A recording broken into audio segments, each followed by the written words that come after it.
Hi, I'm Marta Waller. I'm here with Dr. Joe Haraszti. Hi, Joe. Hi, Marta. And we're going to sort of pick up where we left off with Lindsay Lohan and Sean Chapman Hawley was her attorney of record, and then I guess there was a little dust up, and Sean Chapman quit because she had heard that Lindsay was shopping around for another attorney because she was sentenced to jail.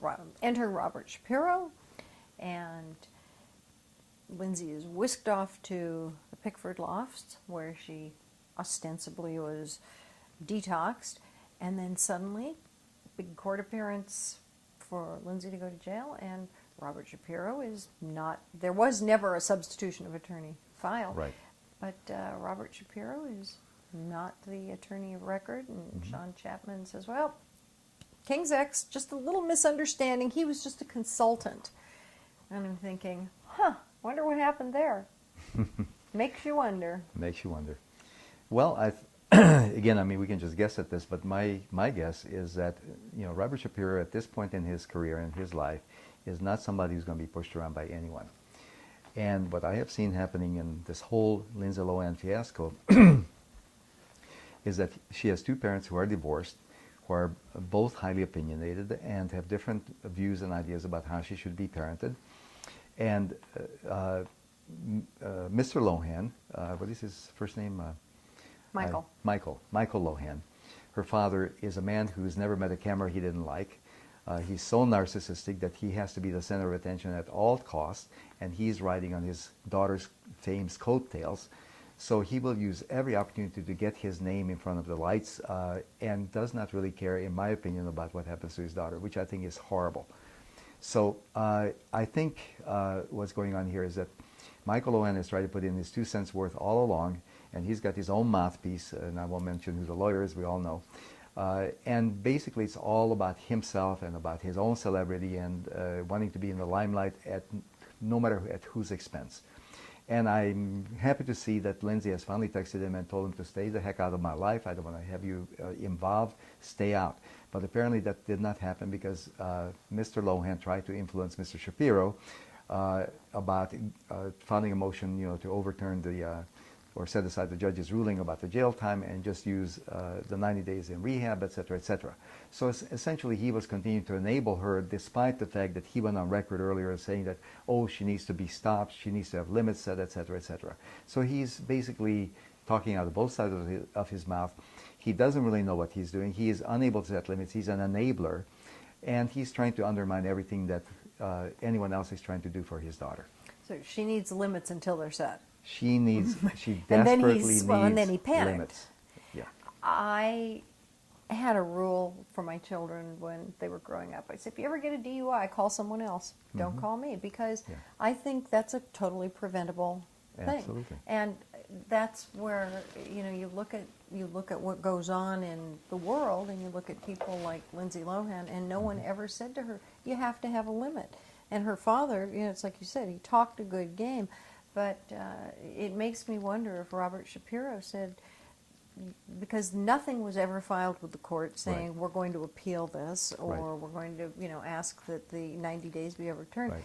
Given what happened to his son and the fact that his son Brent was in rehab and had been clean for 18 months before his tragic death, it just kind of makes me wonder if he would have been fairly adamant about Lindsay Lohan getting into recovery and owning up to what had happened and fulfilling her whatever amount of time she had to serve, whether it was a third of it or a quarter of it, or if it turned out to be 10 days of it, depending on what the county jail system would bear.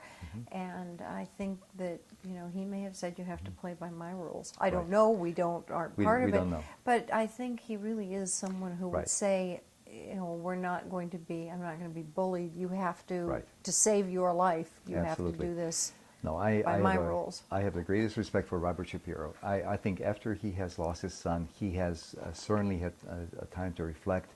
And the last thing he would want to do is to kill someone else with kindness. I'm not saying that that's what happened to his son at all. No. But what I'm saying is that he knows that enabling someone who is crying for help, who's struggling with chemical dependency and drug addiction, it's a matter of life and death. You cannot enable them and give them what they want. Lindsay desperately wanted to stay out of jail. She desperately wanted to have her way. If you give into that, it's like giving into a 2-year-old child who is having a tantrum about something that they want. A good parent knows how to handle that, and I think Mr. Shapiro is an excellent parent. Well, he had saved his son. Yeah, exactly. You know, he had exactly. stood up and saved him, and what happened to his son was just a horrible tragedy. Yeah.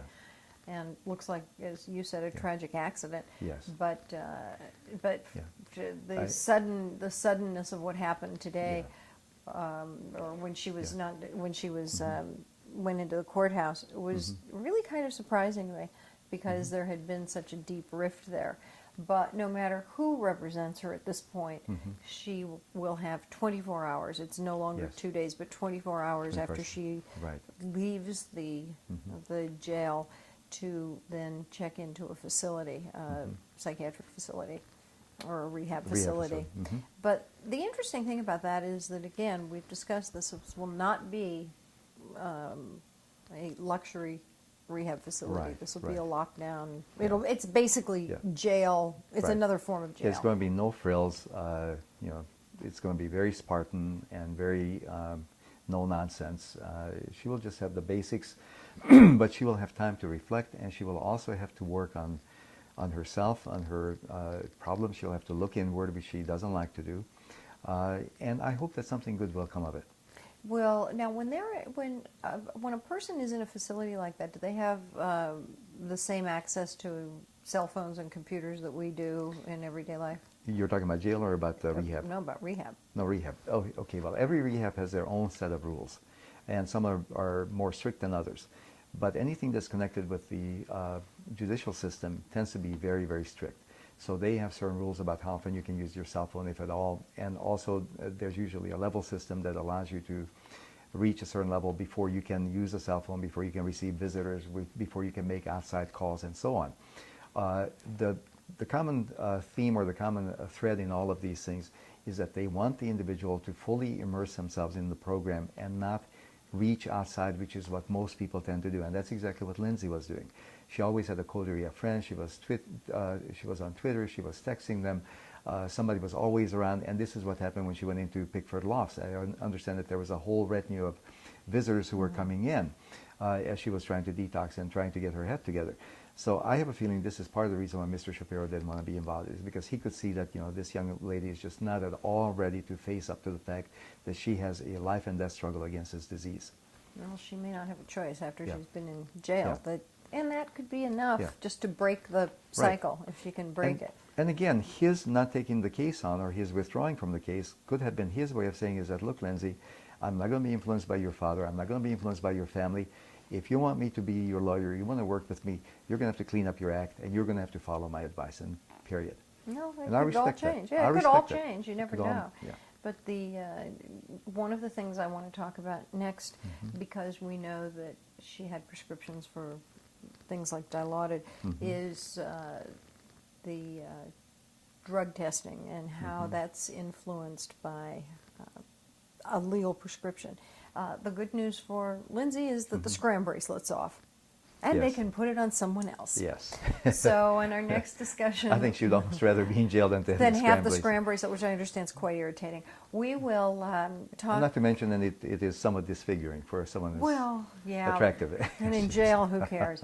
We'll talk about some of the drug interactions and some of the ways that testing dirty almost doesn't matter when you have a prescription.